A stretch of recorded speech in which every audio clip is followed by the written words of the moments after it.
see that to be the biggest problem.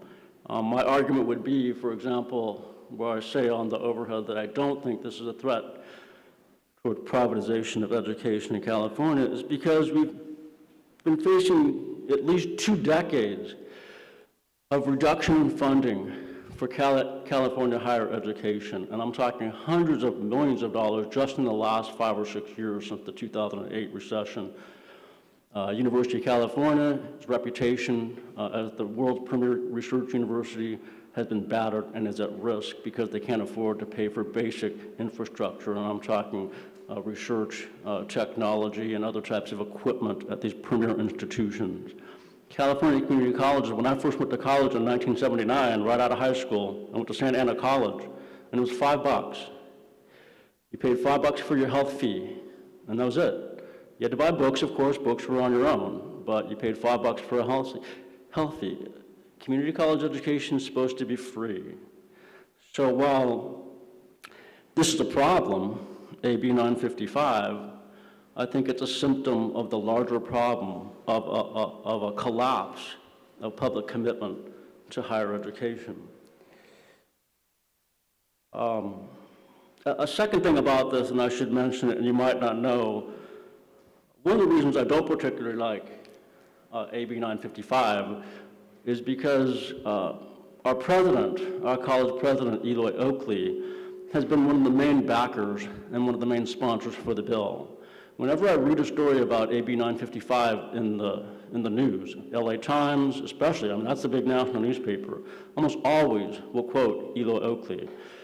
You have to know something about him. He's currently under fire a little bit. Orange County Register had a very controversial story about the administration at our college being wined and dined by contract underwriters, and the college is currently paying a fine under campaign finance laws for that. And we don't know enough about this. This could be the tip of the iceberg on a larger pattern of perhaps indiscretion, if not outright corruption. I see AB 955 for President Oakley as a vehicle to put his name on the map and to put LBCC on the map for his own aspirations down the line. So that's the problem. How we do? So that's you have to think about that, and you have to approach these leaders. Secondly, Moyer's documentary. So part 2, Moyer's documentary. I took a lot of handwritten notes. I didn't itemize these notes as I was watching the film, but almost every other word that came out of the mouths of some of the commentators was questionable to me, and if not factually erroneous.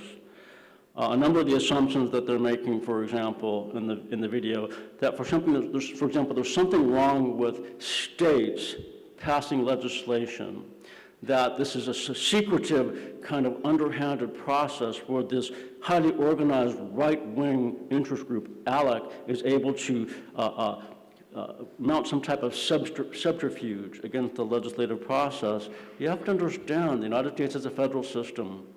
The 50 states are an integral part of our constitutional order, and that, in fact, historically, the states have been what you call the laboratories of democracy, and some of the most innovative public policies begin at the state level and move to the federal level. The implication here is that there's something wrong with that. You see in the video, over and again, you see this kind of kaleidoscope of all the 50 states, and it's kind of the sense of, oh my God, what's happening in the states, and it's all secret. It's not secret.